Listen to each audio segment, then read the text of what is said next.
Bismillah Rahman Rahim. Assalamu alaikum student. Today we are going to start our course of pharmacology third year, and let me just give you a summary of our course outline.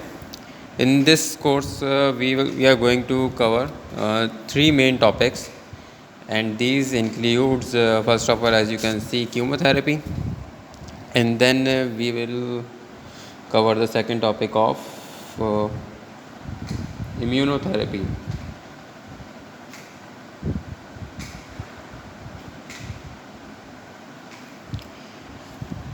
And then the third and last topic of toxicology.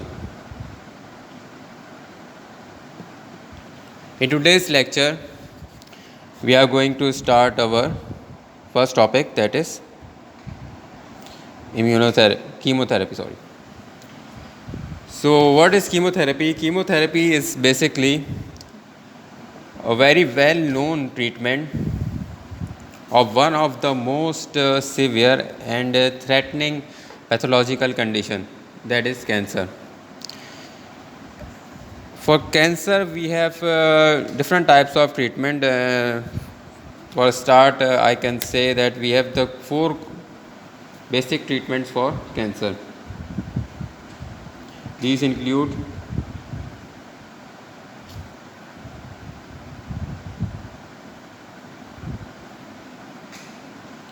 four basic treatment of cancers.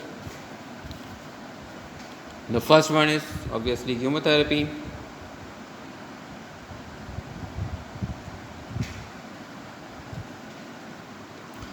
Second one is surgical treatment.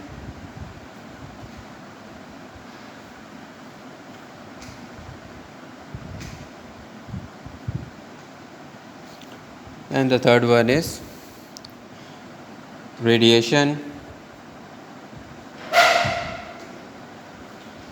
And the fourth one is biologicals. In our course outline, we are going to focus on the first one, chemotherapy. But before going to details of chemotherapy, we have to understand what cancer actually is, how cancer cells grow and they replicate, and what are the basic phenomena, basic physiological pathways that distinguish cancer cells or tumor cells to other normal body cells. So in order to understand the pathophysiology of cancer cells, we have to understand the normal cell cycle.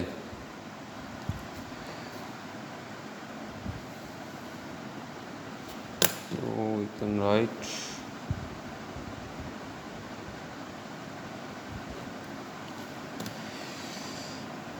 In the starting lectures of physiology in first year, you all may have read about cell cycles in detail. And in today's lecture, we are going to just give overview of all the different phases of cell cycle to understand each step in detail and the enzymes involved in these steps, because these are the enzymes that are going to be a target for our chemotherapeutic drugs. So usually cell cycle is divided into four different phases. Number one is G phase, G1 phase, or we can say growth phase.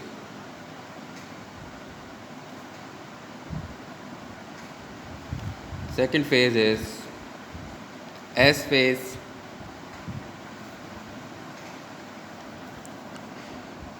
that is synthesis phase.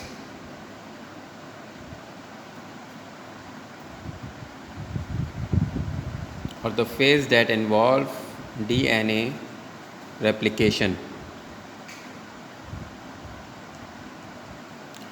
Now the third one is G2 phase.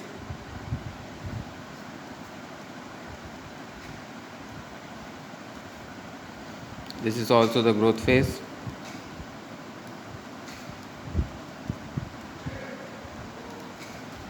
And the last one is M phase, that represent mitosis phase.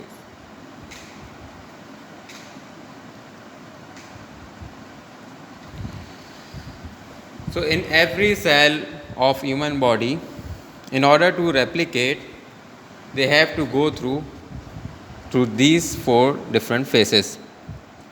And at the end of M phase, we have 2 daughter cells from one parent cell.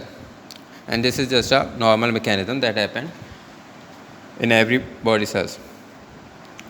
So we are going to look into some detail of these phases. So this is the order of this phase. First we have G1 phase, and in the G1 phase, all the cell organelles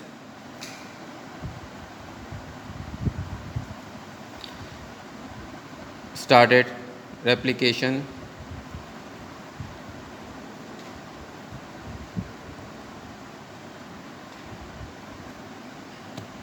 and prepare the cell for the replication of DNA in its next phase, that is S phase. And what are these organelles? These organelles include mitochondria, endoplasmic reticulum, Golgi apparatus, ribosomes, all the necessary cell organelles that are required for normal physiological functions or that are required for the actions of nucleic acid or DNA.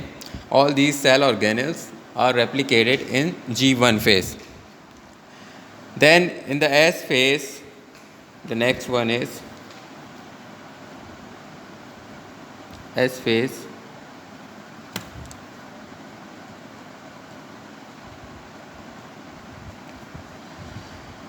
In this phase, the DNA of cell replicated into 2 within the nuclear membrane, and the cell organelles that were already replicated or divided into 2 parts, they were on cytoplasm. So in the S phase, nuclear membrane is still intact and it did not break down. Only the DNA or nuclear material replicated or divided within the nuclear membrane. The next phase is G2 phase.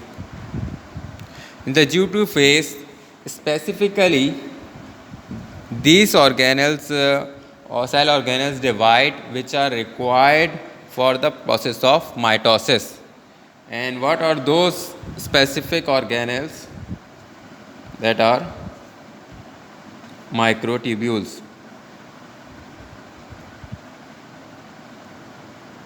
So in the G2 phase, microtubules and other proteins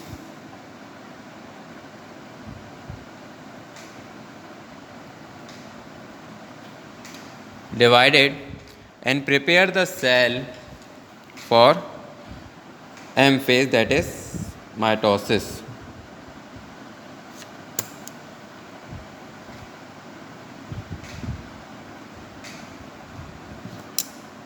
Then the cycle repeats itself.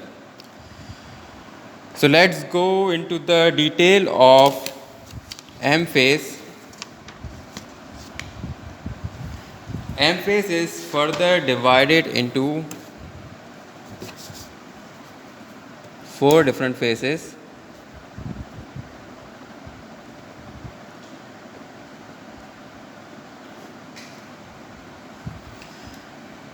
And note these points very carefully and try to understand each and every step and prepare a proper notes and proper lecture for this physiological process or cell cycle. Because if you don't understand each and every step of cell cycle, you will face difficulties in understanding the mechanism of action of different chemotherapeutic drugs, because almost all the chemotherapeutic drugs act on different steps or different phases of cell cycle.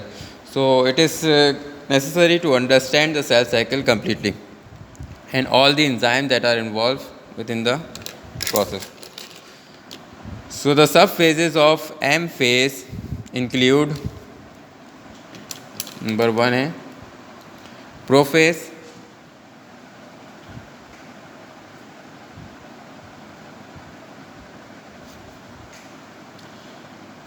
number two metaphase,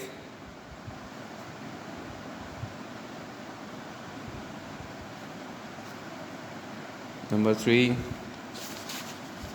anaphase, and then telophase.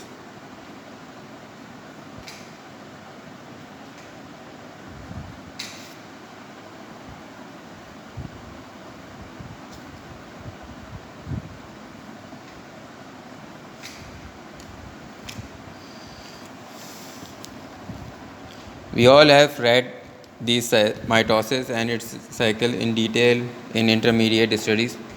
So you all know the detail of cell cycle already. But of course, it's been a long time and you must have been forgotten. But we will just review the important points. In the prophase, cell started to prepare further microtubules. So prophase basically is the formation of microtubules, or it is the continuation of G2 phase. So after the formation of microtubules in the metaphase, all the chromosomes that are previously replicated and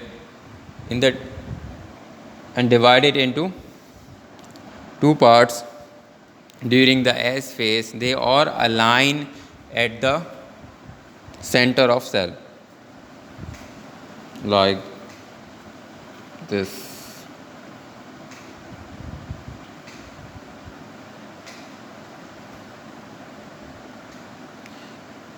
So metaphase is basically the alignment.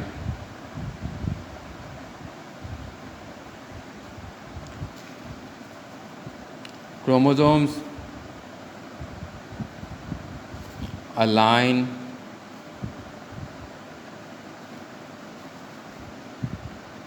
in the center of cell during this phase.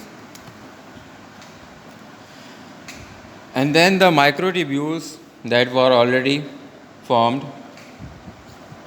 attached with these chromosomes from both sides, and the attachment is exactly on the center of chromosome. So there is a specific part or specific area of chromosome that is responsible for the attachment of microtubules. In the next phase, that is anaphase, chromosomes are separated into two different parts and reach their respective ends. So it happened something like that.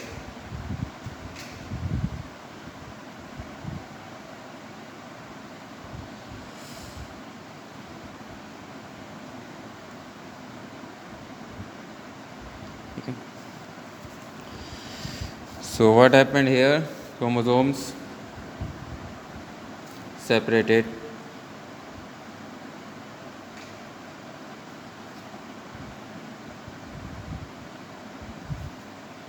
and reached their respective end. And in the last phase of mitosis, a cell membrane starting to constrict from these sides and form a little groove like that. And and after that there will be a membrane that started to appear in the middle of cell. So in this phase, and we have here the chromosomes and other organelles.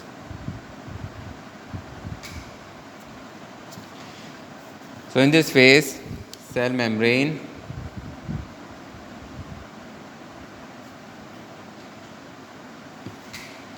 constrict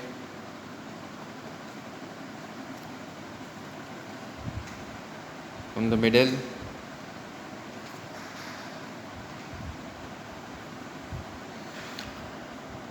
and in the center of cell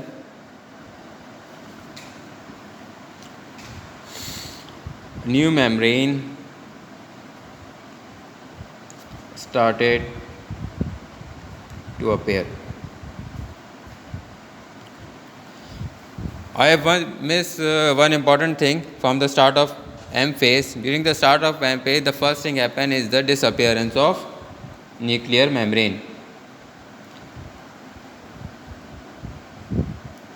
Appearance of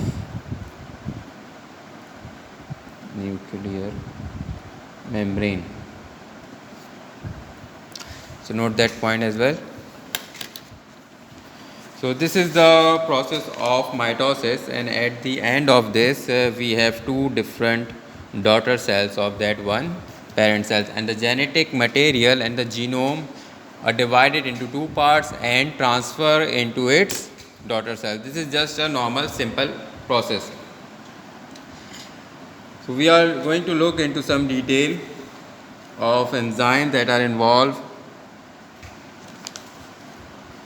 during these processes.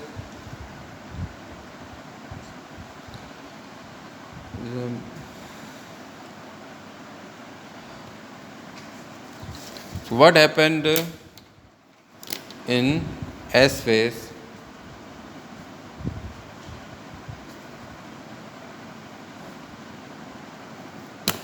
During S phase, DNA is replicated, DNA, or you can say the genetic material is replicated,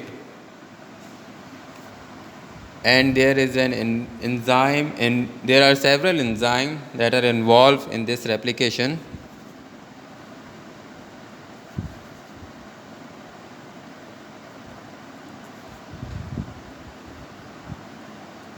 How this happen?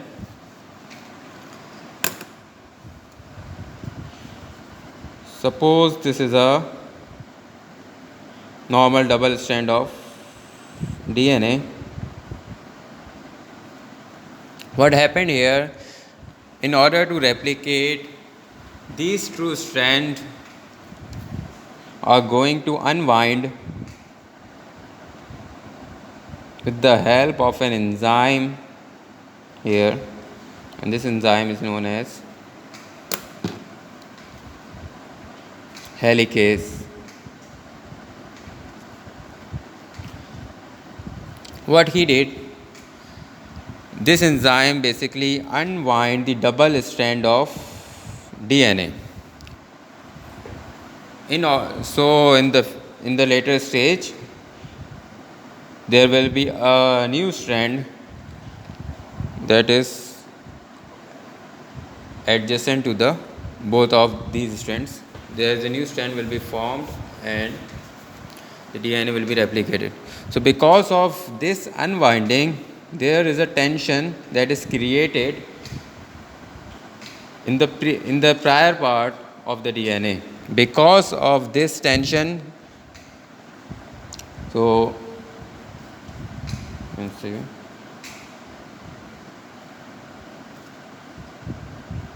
Created in the coiling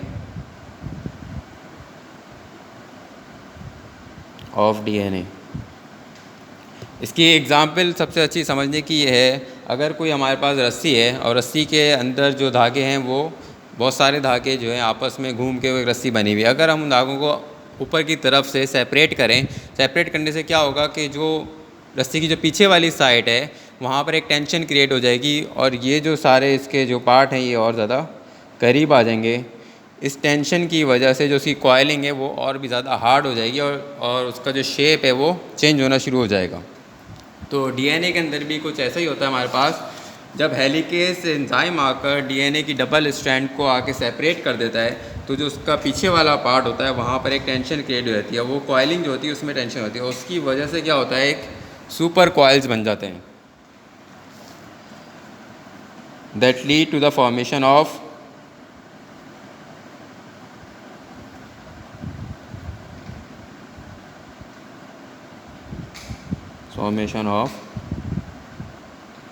super coiling. So what is supercoiling? It is a mechanism, or it is a process in which the double strand of DNA create tension because of unwinding of helicase, and this supercoiling result in damaging the DNA strand. So we have to stop this supercoiling to protect the DNA. So what happened normally, there is another enzyme that is known as topoisomerase 2.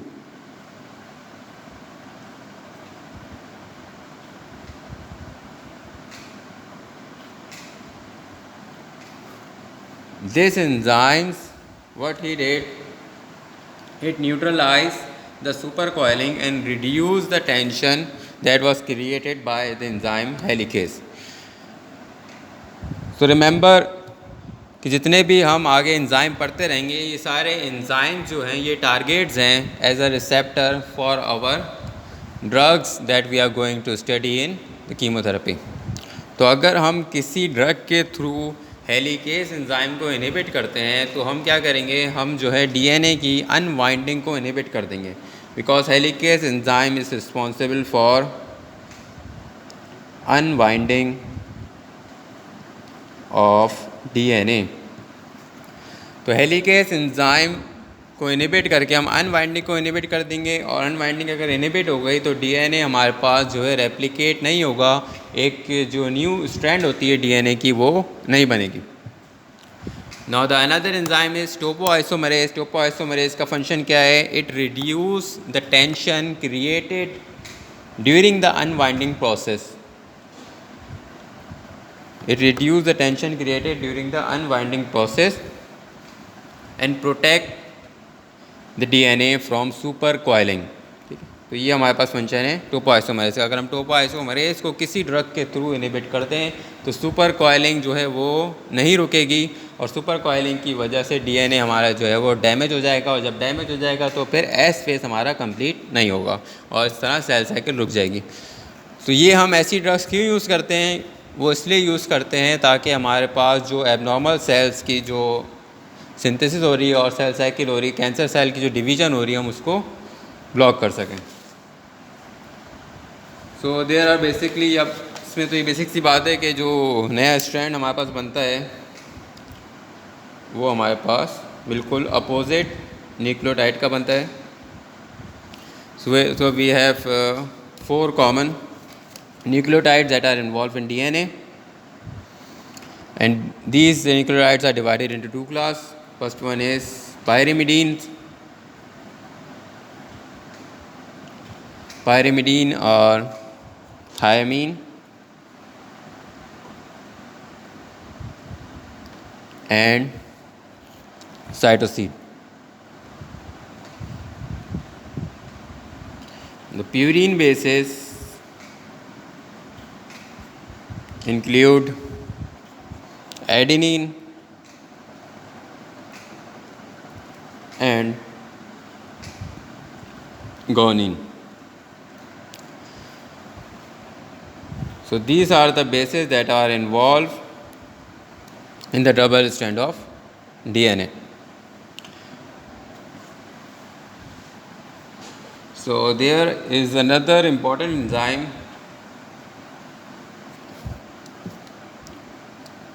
in this process is DNA polymerase.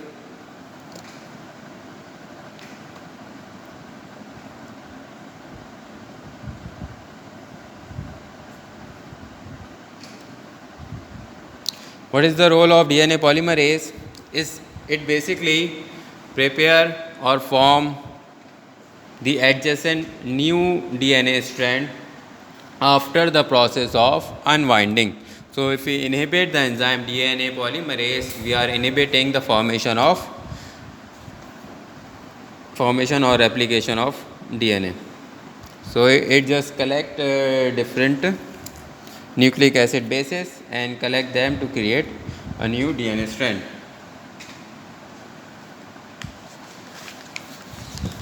Okay.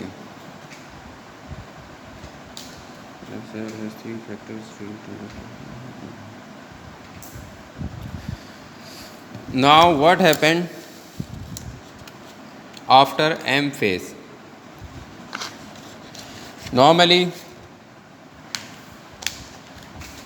after M phase, when the single cell is divided into its two daughter cells, then what happened after that? We can say fate of cell after M phase. So we have three most common fate of cells after M phase, and cell will direct itself in one of these three phases. जैसे ही हमारे पास M phase ख़त्म होगा, अब इन तीन में से किसी एक फेज़ में हमारा जो सेल है वो चला जाएगा. इसमें जो सबसे पहला फेज़ है हमारे पास, इट री enter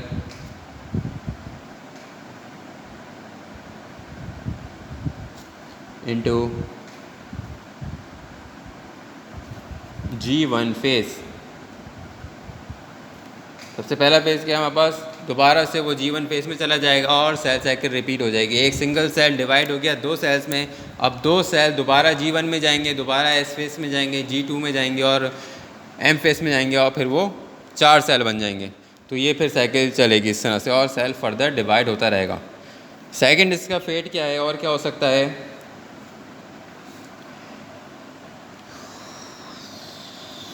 it enters into resting phase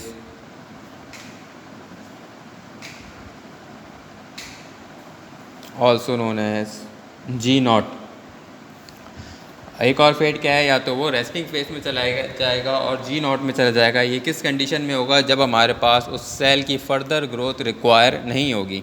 जब बॉडी को उस सेल के आगे ग्रोथ में रिक्वायर नहीं है तो वो सेल जो हमारे पास G नॉट फेज में चला जाएगा. And the third one we have is intermediate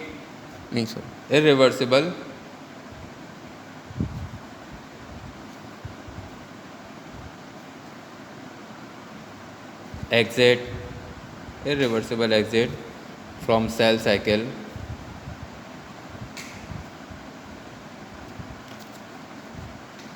and then differentiate.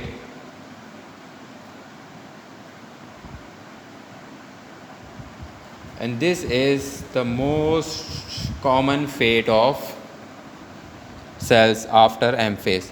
तो ज़्यादातर जो सेल्स होते हैं हमारे पास M फेज़ के बाद वो इस थर्ड पाथवे में जाते हैं. और ये क्या पाथवे है, irreversible exit from cell cycle and it will lead to the differentiation of these cells. For example, we have undifferentiated cell that are divided into its daughter cells, and when we have enough daughter cells, then this cell will go differentiate into some specific type of cells. For example, we have bone marrow cells. Bone marrow cells are undifferentiated.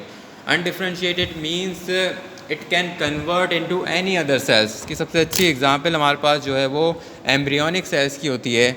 जब हमारे पास zygote divide होता है और कुछ simple zygote तो एक sperms और ovum से मिलके बनता है. अब वो एक सिंगल सेल है, जब वो डिवाइड होगा 4 सेल या फिर 10 सेल या 12 सेल जितने भी सेल्स में डिवाइड होगा तो वो एक एम्ब्रियो बना लेगा. अब एम्ब्रियो के जो सेल्स होते हैं ये अनडिफरेंशिएटेड होते हैं, मतलब ये स्पेसिफाइड नहीं है कि ये कौन से सेल कौन सा ऑर्गन बनाएगा, and they are all the same.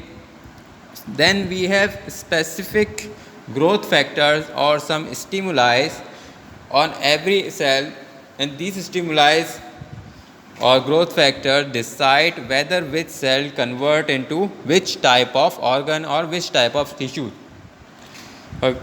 Some of the cells will differentiate into muscle cells, some of the cells will differentiate into lung cells, or some of the cells differentiate into cardiac muscles or neurons or every other types of cell. So this is differentiation, and most commonly it happened during the development of embryo, but it also, this mechanism also happen in adults, and the most common part of undifferentiated cells are bone marrow cells. Bone marrow cells जो होते हैं हमारे पास, उन cell से हमारे पास basically कौन से sales बनते हैं, कौन से टिश्यू बनते हैं, हमारे पास ब्लड सेल्स बनते हैं. और ब्लड सेल्स हमारे पास बहुत डिफरेंट टाइप्स के होते हैं. वाइट ब्लड सेल्स होते हैं, उसमें भी हमारे पास डिफरेंट टाइप्स हैं, लिम्फोसाइट, बी सेल्स और मैक्रोफेजेस. देन हमारे पास आरबीसीज हैं, देन हमारे पास प्लेटलेट्स हैं. तो वो बोन मैरो के सेल जो कि अनडिफ्रेंशिएटेड होते हैं, उसके ऊपर different types of growth factor act करते हैं और फिर उन अनडिफ्रेंशिएटेड सेल्स को वो कन्वर्ट कर देते हैं उनके स्पेसिफिक टाइप ऑफ टिश्यू में जो उनका फेट है. कुछ जो है वो आरबीसी बन जाएंगे, कुछ जो हमारे पास डब्ल्यूबीसी बन जाएंगे.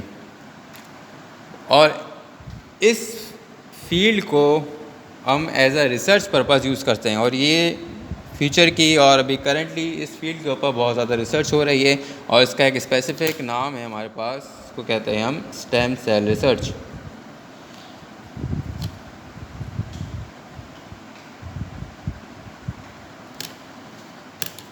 So what are stem cells? Stem cells are basically undifferentiated cells and they are most commonly found in bone marrow. और कुछ और पार्ट्स में भी अभी डिस्कवर हो गए हैं बॉडी में, लेकिन सबसे ज़्यादा जो कॉमन है हमारे पास वो बोन मैरो के सेल्स हैं. तो हम इन स्टेम सेल को यूज़ कर सकते हैं और अपनी मर्ज़ी का इनके ऊपर ग्रोथ फैक्टर या स्टिमुलाई दे के इनको अपनी मर्ज़ी के ऑर्गन्स या अपनी मर्ज़ी के टिश्यू में जो है वो कन्वर्ट कर सकते हैं. ये पॉसिबल है और इसके ऊपर रिसर्च हो रही है ताकि जो हमारे पास जो डैमेज ऑर्गन है हम उनको नए सेल से रिपेयर कर सकें. तो इसके बारे में हम बाद में कभी डिटेल में बात करेंगे. So that was our topic for first lecture, that is cell cycle. अभी हम इसको आगे कंटिन्यू करेंगे in our next lecture. Then we will, and this is the cell cycle for just normal cells. In the next lecture, we are going to study what cancer really is and how cancer cells divide and how they can be differentiated from normal cell. So this is it from this lecture. Inshallah, we'll see you in the next lecture. Hafiz.